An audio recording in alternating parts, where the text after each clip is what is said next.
KINGAM-PANAHY nampitondra lohateny hoe TEKNIKA. Yo, ny manao fikafika tsy voatery mahay teknika, fa raha izy tia le retsy maneva ho an'izay fetsifetsy. Ao ireo teknika efa moderna sy tena afaka ampiasana terme.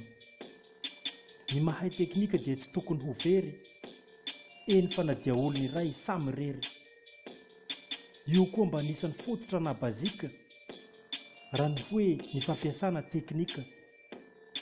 Fa anjaranao no mandanja hoe ataoko an'izao isaky ny taranja, ampiharina amin'ny fomba mihaja ka tsy ilaina atao mivandravandra.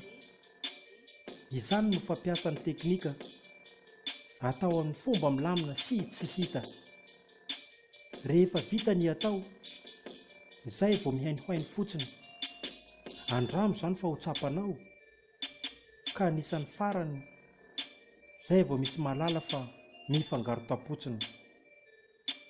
Ny teknika dia magnifika, ka tia mampihatra an'izany tokoa raha izaho patrika. Kanefa ny fahaizana mame an'io no tena ilaina ary koa mba dinio. Ya, teknika.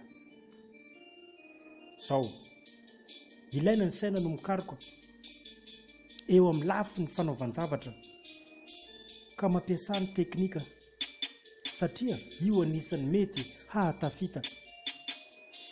Ny vatana tomady anie no misy ny saina matsilo, koa rehefa izany ihany ve tsy aleo mampiasa teknika ary koa arahina filo. Atao izay tena mahakinga, karohina ny miafina izay ambany ringa. Izany hoe mila manana curiosité sy arahina teknika maro be.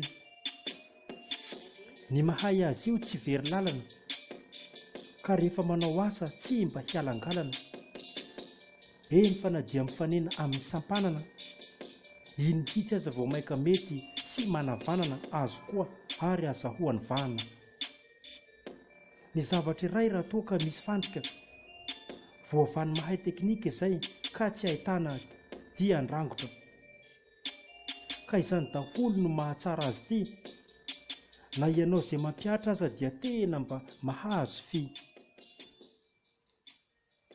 Koa mianara ary mahaiza tia karokaroka, fa ao anatin'izany no ahitanao ny tena hafatra. Satria raha ny karazana teknika io tsy ho lany, ka aoka amin'ilay izy no arahina nefa tsy ataotao fahatany. Mpanoratra izaho Patrick,